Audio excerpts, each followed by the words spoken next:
Welcome to Clearing Up the Past. I'm little bro, Millennial Dave, but you should call me David because you're not my sister, and you can't call me Dave.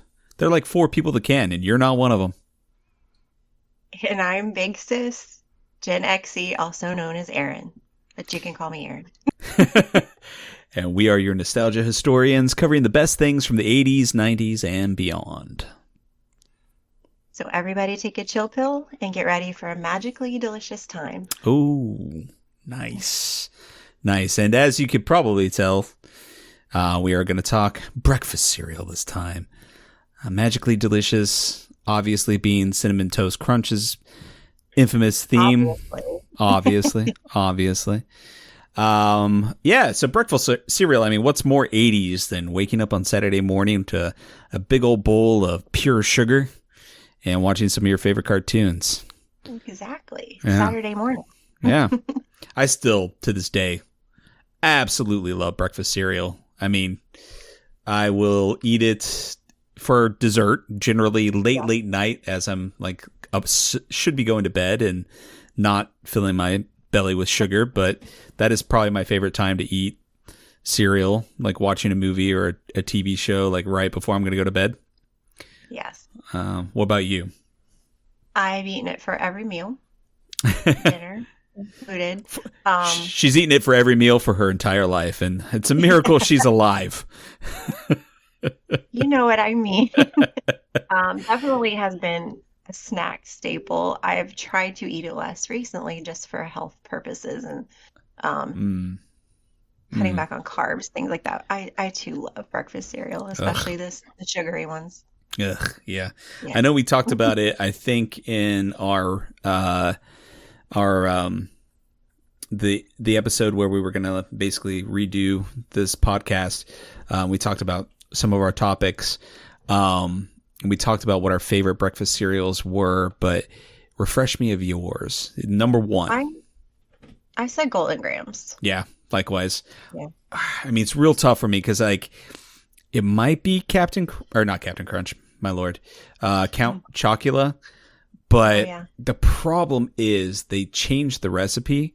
Like they changed the little oat pieces to be corn pieces like a number of years ago, and it's not as good. It's not anymore. It's not as chocolatey or something. I don't know. Right. I still love it. Like it's still like real good, but I think Golden Grahams definitely takes the cake for me because it has always been one of my favorite, and it's still classically good. So it is. I think they've probably changed the recipe too, because I don't know, or maybe I've changed. I feel like it was better back in the 80s than it is now. It's still good. So you're sitting down to a hot steaming bowl of Golden Grahams, as one does, on Saturday morning. What cartoon do you want to come on right as you take that first bite? Alvin and the Chipmunks. Oh, really? I thought you were going to say Jim. Oh, see, I love Jim, but I don't remember watching it on Saturday mornings. I remember watching it after school, so I don't associate that with Saturday mornings. Okay. Yeah. I'm going to say Smurf. And you didn't say it was Saturday, so I'm sorry I interrupted you. Go ahead. Oh, did I not? I just said you were eating a hot steaming bowl of Golden Grahams. Okay, sorry. Saturday morning. You knew where I was going with that, I guess. Yeah. I think I would say Smurfs. That'd be right up there for me. Yeah. Maybe Gummy Bears. Mm-hmm. Definitely. Yeah. Kira agrees. Kira, from 1 to 100, what do you rate Gummy Bears? Hold on, she's pulling out her abacus. This is going to take 4 minutes. 5 minutes? 56? No, never mind. So what we're specifically talking about, though, is commercials. So I don't want you to name your top 5, your top 10, your top 3. I want you to give me one really good commercial. I have one ready to play.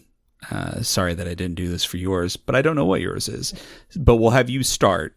And then after you give yours, I'll play my favorite, or at least one of my favorite in the series of this commercial. You'll see what I mean. Okay. Mine, and it's hard to choose just one because there were so many for this cereal, but mine is Lucky Charms. Ah, You could have guessed by my intro, but yes. I should have known, actually. You I'm could surprised. So there's one from the 80s that stands out to you, or from era bygone? Yes, there's one where, so in most of the commercials, Lucky the leprechaun's getting chased by children. They're trying to get his Lucky Charms. Which is And kind of he awful comes if you to, think about it, but yeah. it is. He always comes to some obstacle where they're going to catch up with him if he doesn't magically make something appear. And the one I was thinking of is he makes a raft. He comes to a lake or a pond. So he makes a raft appear Okay. and starts to sail away with the Lucky Charms, but then gets stopped by a crocodile who sings. Whoa. Yeah. Sounds like She a sings the Lucky Charms theme song, and then the kids catch up to him, and he always ends up sharing with the kids anyway. So she. It's a it was lady, a girl. a lady It was a croc. lady. Hmm. Wow. I'm gonna have to look this one up later. I Absolutely. can send you the link. I watched it on YouTube. Put it on our socials. Okay. Yeah, that'd be good. Okay. And I will watch it there, like every other fan of this podcast should. Yes, they should. And I they actually should. had that idea. Oh yeah, We yeah. put our favorites on Instagram or Oh yeah, Facebook. for sure. I will play mine here in a second, but I'll definitely put it on our socials as well. But yeah, I'll just go ahead and say, if you like this, go ahead and hit subscribe and head on over to Instagram or Facebook. Do we do anything else? I don't think we do anything else right We now. don't right now. No. Do those. You'll find us at Clearing Up the Past, or you can email us at clearingupthepast@gmail.com and let us know what your favorite breakfast cereal is in the comments or at those locations. Yeah. But in the meantime, Aaron, get ready, because I'm about to show you one of the best, and by one of the best, I mean there's a series of these commercials as well, Okay. that is easily the best cereal commercial ever made. In fact, we may do this again in the future where we do commercials and those kind of things, and none of them are going to compare. You might as well stop watching right now. No, never mind. But here we go. We're in the Muppet Test Kitchen where the Swedish chef is trying to make his delicious star-shaped cereal new Croonchy Stars with cinnamon toast taste. It seemed impossible, and then it hit him. Ooh, stars! Yes, scrumptious! Scrumptious Croonchy Stars, part of this nutritious breakfast. Yes, scrumptious! Croonchy Stars, great taste from Post and the Swedish chef. There you go. Should have won an Oscar and an Emmy and a Golden Globe and I don't know, whatever else. All the awards. Yeah. So That one's awesome. that one is awesome. I mean, obviously, I'm a Henson file, so anything Muppets is gonna get me. But I also love the Swedish Chef. Yes. As problematic as it may be now, I don't know. But I also believe that Jim Henson himself voiced the Swedish Chef, and I feel like that was Jim Henson, like in the commercial as well, because the voice it didn't feel like somebody else. I should have looked that up before now in case somebody else is, but I'm pretty sure it's Jim Henson. Do you know the year of that commercial? I believe 88, which was shortly before his death, right? Because he died like in the early 90s, I believe. Mm-hmm. Which we'll talk about at a later time. I know he died before Labyrinth became a cult classic, and he was a little disappointed in it. I know that much. Right. But Labyrinth came out a good bit before 88. 86, yeah. Yeah, but it still, I think it took several years. That's another episode. We don't need to go down that path. We digress. Do you remember eating Croonchy Stars? I do now, yes. Yeah. I don't remember them being called Croonchy, though. I like that a lot. Yeah. Obviously, in keeping in the theme of Swedish Chef, they were indeed Croonchy Stars. And I remember them. I could taste them right now. They were kind of cinnamony. Oh, definitely. Right? Yeah. Definitely cinnamony. Just like a a cinnamony corn star. Right. That was it. But like, good. I'd eat a bowl of them right now. They probably had all kinds of chemicals that are illegal now. Sure. Levels of sugar that are also illegal now, and they were awesome. And I would definitely eat some. I don't think they lasted long. I don't think they were around long. So it's probably a miracle that our mom bought them. Yeah. But I have absolutely have memories of the commercials and eating them. Back in the day. I remember them being similar to the Bill and Ted cereal that was not out very long either. Yeah. I wonder if they just took the same cereal and kind of changed the shape. It's very, very likely that is exactly what happened. A different name. Yeah. That is very, very likely. I'm a bit of a cereal file to this day. I don't eat much of it. I don't anymore. I know I said that earlier about, my favorite time to eat cereal, but I don't really get too often. But I listened to a podcast called The Empty Bowl that I highly recommend. That is literally about cereal. That's kind of the whole point of it, is that it's like this like zen, like quiet moment where you should not think of anything but cereal. And they talk about new cereal and do reviews and stuff like that. And one thing that they talk about a lot is just how much cereal is just repurposed. And it's like, oh, there's a new Avatar, The Way of the Water movie. Well, let's just slap a Navi on the cover of, on the box of a bowl of cereal that we've put out 15 times before now. And maybe we'll color it blue this time just to be a little different, but it's the same dang thing. So I would not doubt that they were doing that back then as well. Yeah, I think they were. Yeah. Okay. Well, that was okay. That comes from my daughter. She does okay. So she's changed my mannerisms. Whenever I say okay now, I say it like she does. That's parenthood for you, I guess. But that is cereal commercial talk. Unless there's anything else you wanna talk about, we can kind of get into some nostalgia news. We can move on, especially if we're going to cover this again, because there's lots to talk about. Oh yeah. There's plenty of commercials we can delve into, and also the quality of that commercial that I played. Please know that's the quality of the commercial because it came from the 80s, and we're probably lucky that somebody recorded it and that it exists to this day. So don't blame me. That's just what it is. But I wrote a theme song for Nostalgia News, and it's pretty awesome. Are you ready? I'm ready. Nostalgia News, here we go, feeling great about the past. Open your mind, let's travel back and think about how it was. No, that's not. I just came up with that. That's not real. What's it bad? For off the cuff, it wasn't too bad, right? No. I kind of was picturing like a never-ending story music in the background while I was singing it. So, Nostalgia News. So this is the segment where we talk about things that are happening now, new media or events or anything that harkens back to the past. What have you been enjoying lately, or what are you looking forward to? Well, yesterday evening, my husband and I went to the movies, and we saw the 45th anniversary of Alien. That's insane. Isn't that insane? 79, that movie came out. I mean, it makes it... Go ahead. I was a young child. I did not see it originally. I was 2 or 3 years old when it came out, but...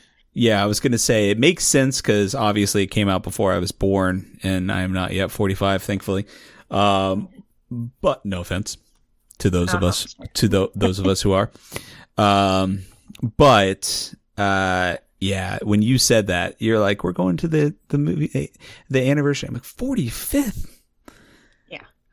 And I gotta say, it holds up. I mean, there are some things that are dated, the computers and things, but it's an awesome sci-fi movie for being that old, especially.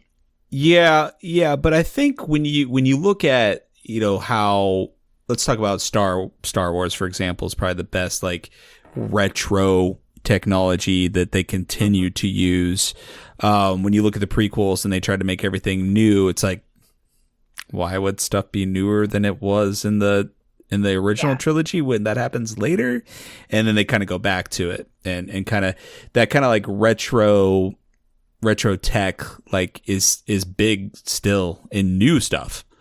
Fallout is another really good example, which is probably my nostalgia news here in a moment. Spoilers. But like that retro futuristic tech has become like really cool in media. And so I think that's why it doesn't necessarily feel super dated. When you see stuff like that, or 2001 Space Odyssey is another really good example of an amazing like movie that just had really good effects at the time and still like pretty beautiful. But like the retro tech, like you can overlook because it's kind of cool.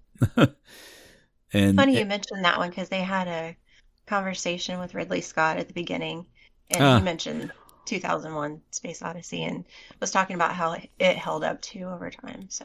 Oh, I'm sure. Yeah, absolutely. Yeah. That's a classic that I'd sit down and watch in its entirety right now. So, I like Stanley Kubrick though. My favorite movie that he ever filmed. Do you know it?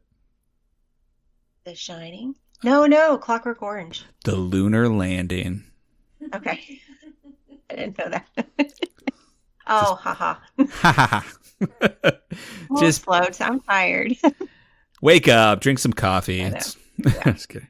Have a bowl of cereal. It'll wake you right up. No, in all seriousness though, like, yeah, I love Alien. I love Aliens. Alien 3 was okay. The Resurrection happened. And then a bunch of other ones happened that are okay. I think I've seen every Alien movie that's come out. I think there's another one that's about to come out, actually. Yes, I think so, and I forget. I forget what it's called, but after like the 8th one, I forget. But I love the Predator movies as well, and I love the crossovers, and like all of them are really dumb after Aliens. But actually, it has affected me so much that anytime Kira says the word mostly, I look at her like this, and she knows exactly what's about to happen, and she hates it every single time because I'm like, they mostly come out at night. Mostly. And, that's something that's just been ingrained in my brain because of Aliens. So very, very impactful. Ridley Scott's awesome. Really a hugely impactful movie that has had wide range of impact on movies and stories and film making sense. So what was it like to see it in theaters? Like, because like I obviously missed the opportunity to watch it in theaters when we were little, or before I was born. So how did that feel? Well, I hadn't seen it since I was, I think, like 13. So I didn't remember a lot. Obviously, I remembered the basic premise and the aliens coming out of the guy's chest and everything. But it was really neat, and I think it added a lot to the suspense. Obviously, when you see it. I can't imagine finding out that you have epilepsy while seeing that in theaters, though, because that movie is flash, flash, flash, flash, flash, like flash. Strobe light, yeah. For like a good at least 30, 45 minutes. It's a long time. Yeah. Good movie though. And actually, in some ways, probably has inspired at least portions of the video games and or TV show that I'd like to talk about, which is Fallout. So my first experience with Fallout, I think, was Fallout 3 years and years ago, and loved that game. Played the heck out of that. Played the heck out of New Vegas. Played 4 a lot. It was pretty disappointing, but they actually just released like a pretty big update to 4, which apparently friend of the show and fellow podcaster Brandon Full is playing right now, and he's loving it. And I kind of wish I played Fallout 76 just because that takes place in West Virginia, where we cool to see all this stuff. I mean, you can go to Camden Park and right, right. Yeah. And So the Hospital Museum. Yeah. yeah, exactly. So we grew up in West Virginia. Our grandparents lived across the river in Proctorville, Ohio, in Huntington. And so we would go up there and go to Camden Park, and I wonder if the bridge is there, the bridge that goes into Huntington. I wonder if that's in Fallout 76. It's got to be, right? That's pretty iconic. I don't remember seeing it. I've never played Fallout 76, but I watched the kids play, and they've shown me like the different places. I don't remember seeing the bridge. Yeah, but yeah. So obviously, very very personal to our lives. I wish I would have. Also, a friend of the show, Ryan Brown, has played a lot of that, and I think that's one of the reasons he feels a little connected to it, just because of where we grew up and whatnot. But all that to say that I just completed. Kira and I just watched we finished the last episode last night. We tried to watch it 3 times and fell asleep the first 2 times. Not because it's not good, because we're old. No, I get it. I do the same thing. No, I mean, easily the best video game adaptation to television or film ever created. It is 1-to-1. The props are exact. The characters and costumes are exact. The locations, the feel, the story, everything is freaking perfect, which tells me they've got nothing to do from here except screw it up in the next season and going forward. And hopefully they won't. Well, maybe I won't say that because I don't want to give it. But I was going to ask you that because I haven't played any of the games, but you felt that it was true to the games. And yes. And if we give any spoilers from here on out, I will say spoilers for people who haven't watched it. But it's so true to the games and the feel of the games in set, character, design, vibe, music, everything. Not story. The story is a unique story within that world, which is easy to do because that world is so freaking vast, and there are so many of these little microcosms of mysteries and stories that you discover throughout the games that this easily just could have been a standalone video game that started out with Lucy, and her story with her father. That's not spoilers. That's just what happens at the beginning of the game. It is so like a setup to one of the games, and then her going out into the wasteland and experience that is almost every single Fallout game. It's just what it is. And they're so true to like what vault tech is and what the vaults are, and they really explore like that. The Brotherhood of Steel and the NCR and all of that is just like they didn't screw any of it up. And so often when you have a video game adaptation to film or TV, at least one thing, if not most of the things, are like, oh yeah, you kind of took from the source material, but you changed everything, or you just glossed over stuff. But this is like, there's really nothing that, I mean, and all of the props, Nuka-Cola, Cram, Sugar Bombs, the stim packs, the jet, like everything that you see in like Super Duper Mart and Red Rocket gas station, all of that. And even the, which I didn't realize this when I first saw it, but Philly, the little town that she goes to, you see, and at first I was like, is this the West Coast? Is this in California, or is this the East Coast? Because the games take place in both of those and in between. And so when I saw Philly, I'm like, oh, I guess this is the East Coast. But it's really weird because it's kind of had the West Coast vibes for me so far. And then later on, you realize, especially with the NCR, the California Republic, New California Republic, you're like, oh, this is West Coast. Well, the reason that it's called Philly, spelled with an F, is because that's a landfill that they built that city within. So Philly is like a pun, but I think they did that on purpose too, to make you wonder like, wait, where are we? So that in and of itself, while very confusing at first, ended up just being so clever and like really to the humor and tone of the games. So yes, 100%, hands down, 10 stars. Watch it. Yes, I agree. So one thing you text me, which is interesting to me, there's two things I want to talk about. I want to talk about the violence first, because there was one thing that you text me the other day when we were talking about it, and you said, I can't eat while I'm watching it. So a little gory. I want to hear your take on the violence, and if you think it's appropriate for the show or if you think it's a little too much. What's your take as somebody who hasn't played the games?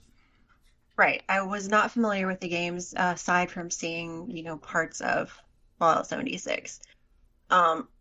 Right away, I found the show fascinating, and I didn't know what the tone would be. So I was kind of surprised at the little bits of humor, but it's edgier than I thought it would be, which I like. A little more adult. Yeah. And I feel like the violence is appropriate for the storyline.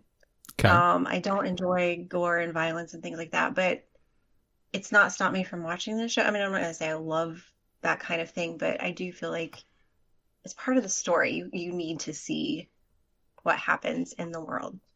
Okay. Let me ask you this. Do you like the Amazon Prime show, The Boys? No.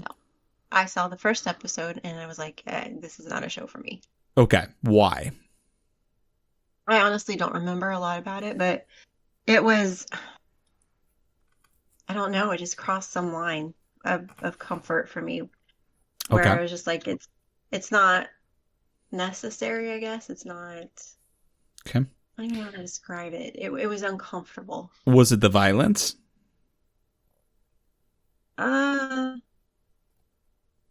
Partly. It was pretty graphic, wasn't it? Like violence, language, everything. It was a little too much. Okay. Yeah. I think one thing that Amazon Prime is doing with Fallout, why they like that, is because they can be ultra violent with it.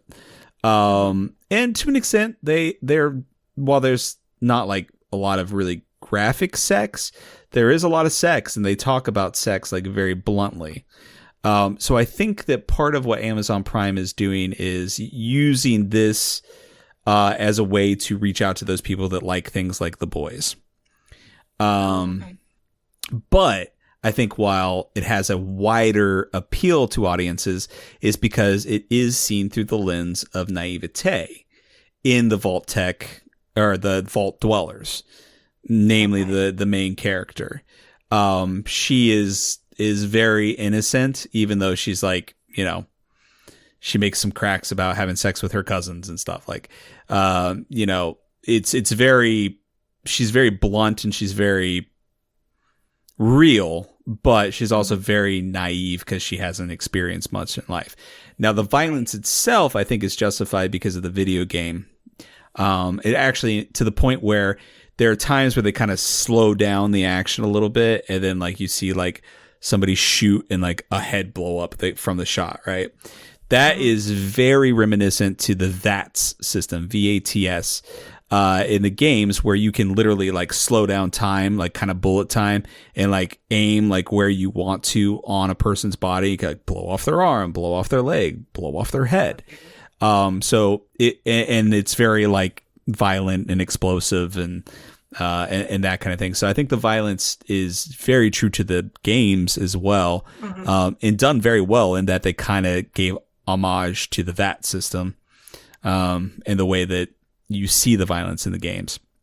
But I thought that was kind of an interesting parallel. I heard some other people talk about that, between how like Amazon Prime is like, cool, violence.